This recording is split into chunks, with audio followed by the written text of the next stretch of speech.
Someone wants to know why you think John Cena, you talked about this before, refuses to give you credit. Do You you? know, I really have absolutely no idea. I think it was because so many of the other guys in Bolin Services did. Especially Lance Cade. Mark Henry was always very complimentary.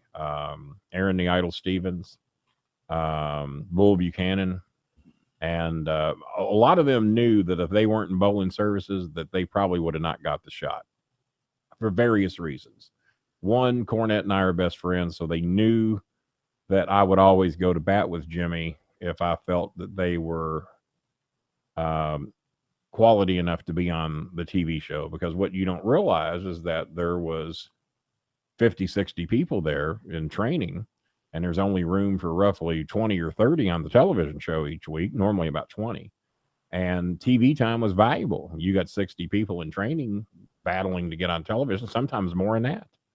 And so they knew I had Cornette's ear. They knew that Cornette would overrule Danny when it come to television.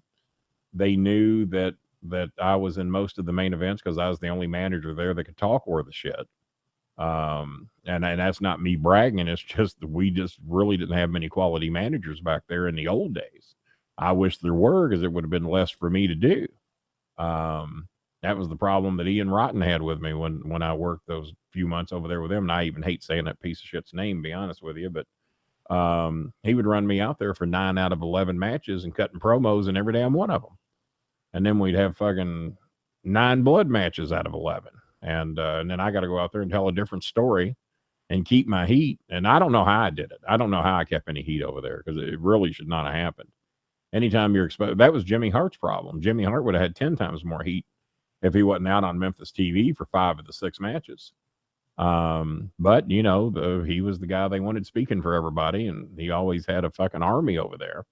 And Hart was Lawler's guy, so Hart got taken care of on the show. So on OVW, I guess people viewed that I was Jimmy's guy. Jimmy wasn't going to manage except for in special occasions at Six Flags and shit like that. So the guys knew that for them to get over and to get on television and to make it to the WWE was going to count on me and how much I believed in them and how much I wanted to help push them onto the shows. And what Cena doesn't know is that we saved his job too. When they were trying to cut Rico, they were wanting to cut Cena as well. Vince McMahon did not like Cena. He didn't get Cena's gig. The gimmick. He just didn't think it was going to work. And they were in the process of cutting both of them. We didn't tell Cena that because we thought he would get mad and take his ball and go home, because Cena was already doing that TV show. I forgot the name of it, but he was doing a TV show when he got here on the CW. And we thought that he would say, well, fuck this wrestling shit. I will just go do movies and TV shows. And if they don't believe in me, fuck them. I'll go home. And we didn't want him to go home because we thought he had what it took. Rico, we told, because we knew that mentally and physically that he would be okay. He was pushing 40 years old. Cena was still a kid. And we just didn't think Cena emotionally could handle it, or he would just get mad and realize that he was going to do television somewhere. And if WWE didn't care for him, then good, I'll just leave. So we never told Cena he was being cut. And that's kind of how that all worked out. So. And I think Cena just wants to be the guy that doesn't give me any credit. And I mean, you know, that's his call. The fans know better. The fans realize it. The people. I mean, he can at least mention you in the Hall of Fame. That's what Aman said. At least give you credit in the Hall of Fame. You know, he'll never do it. He'll never do it. Jimmy said when he was down there that he saw Cena briefly, and he said, "How's Bolin doing?" He said, "Well, you know, Bolin, he's going to make a fucking mint off me mentioning him tonight." He said, "Yep, Bolin will do that." He said, "Well, tell him I said hey," and that was about the extent of it. He said to tell me hi, and that was about it. But he doesn't follow me on Twitter like Bobby Lashley does and Mark Henry and a few others. Well, now, I don't think he follows anybody on Twitter, actually. Who's John that? Cena. John Cena. Well, still, you know, I'm not just anybody. I'm true. You know, me and Cornette are the reason he got a fucking job in the WWE. I'll take that back. It's Instagram he don't follow anybody on. He does follow 2,400 people on Twitter. So does he follow that many? Yeah, 2496. You think there's 2,400 people that are more instrumental in his career than me? No, I would say And not. I would think he but needs to follow you. I think he really thought that a lot of what I did was I think he thought that I totally lived the gimmick, and I think he was convinced that once he got called up, I was making money off from him because I made the DVDs. Because he come out with My Life, which I'm on, and it was where they interviewed me and Danny and Vince are on the DVD. Me and Danny are saying that we knew Cena would make it. Vince is on there saying I didn't get it. I didn't. So he knows that Vince didn't get him. That Vince did not want him. And so I'm on that DVD called My Life, and I said, well, shit, I got 2 or 3 years of footage on him, of me and him together. So I came up with the DVDs, Our Life and the Rest of Our Life. And I showed them to him when he came to Six Flags when he was a big star in the WWE. And I think it ticked him off that I was making money off his name. Well, my name was on it too. And I did those goddamn shows. He's making millions. I'm making thousands. So, I'm like, well, fuck him if that's how he feels about it. I mean, he really seemed irked that I had made those 2 DVDs. He knew that he couldn't do shit about it because it was OVW footage. I never signed a release. So technically I could sue the WWE for me being on all of their shows. I'm on there now on the Gems collection. They said I'm on there with Henry and Cena and a few others. You didn't get any royalties for that? No money, no pay?